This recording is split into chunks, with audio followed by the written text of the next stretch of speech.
So at plumbing skills day 2 to 3, depending on where you're at, you'll be working on the drain waste vent. And to determine where you're at, your class period over here will tell you whether you should be on the sink install or drain waste. So we're on the drain waste today for 6th period. So let's give it a little bit of a rundown. Starting off with, you have kind of a outlay of the way this should look, because you're going to be taking it apart and then you're going to be reassembling it. So that's always a great idea, is if you have a photo of what it's supposed to look like. But just taking it apart and putting it back together, how it looks is not going to be very beneficial to you. So I want to talk a little bit more about the drain waste system. So you probably have already watched drain waste vent, learning about the P-trap and what keeps the smells and stuff out. So let's go a little bit further into it today. The way this one is set up right here, the flow of everything going to the main drain, like in the backyard, would be going this way. And a good way to know that that is the direction of the flow is because the angle of the Santee trap here. Okay, so the Santee is going to go this way. This would also have maybe a sink or something connected to it, so it's directing all the fluids and waste down that direction. It is also in order, so there's a label for A, B, C, D. It goes all the way around. They're alphabetically ordered. So that direction is very vital, very important for the flow and proper operation of the drain waste vent system. Next up over here, there's a little plug, if you notice, on C.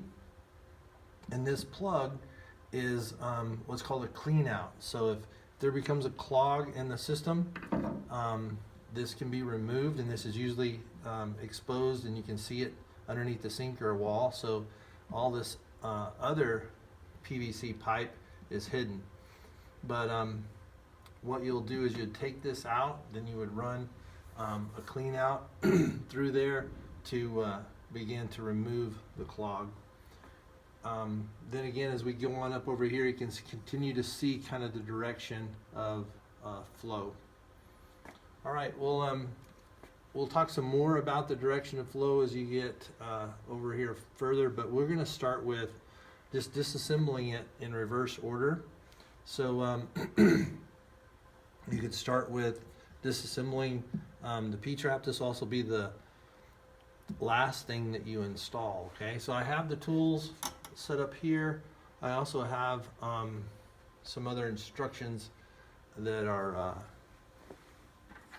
on a piece of paper that you'll be able to assist you if you get stuck on something. But it's pretty straightforward. We're going to go ahead and open up one of the no-hub connectors. So I have two different kinds of nut drivers. So this one is just a direct drive here. And if you'll notice, I'm not taking these all the way out. I'm just removing these far enough that I can move this to the side. So you'll notice the little rubber sleeve here. This can be, you can move this to the side to get it out. But you will take all the parts off of here, including the connectors, and the first goal is just to take everything apart. You'll set it on the table over here, and then you'll put a tag up for inspection. So let's say that you're in the process of disassembly or assembly, and you're not quite ready yet and the bell's about to ring. Well, you'll put all the extra parts and pieces in this bucket for your class period next to the trainer, and so what that'll allow is you can pick up where you left off the next day to put it back together. So let's say that we're in the process of putting this together. Again, we start with A and we build up in that direction, and then maybe when we get to a point where we have to put some of these connections together, and we need to get this lined up on this piece. We can kind of fold that back to allow this to come over like that. Doing a pretty good, nice snug fit.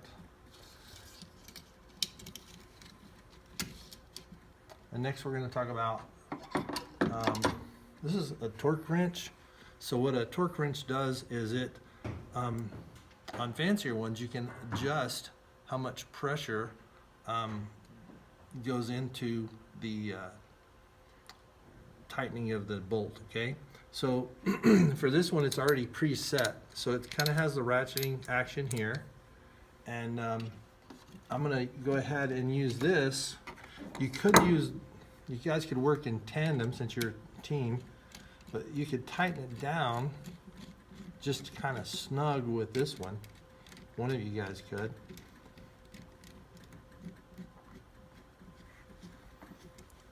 Because the other one could use this on another connecting, so you could kind of work together. So both of you are making some progress. But the final tightness needs to be with this one. And you notice you hear the ratchet, and you're going to hear a little snap when we get tight enough.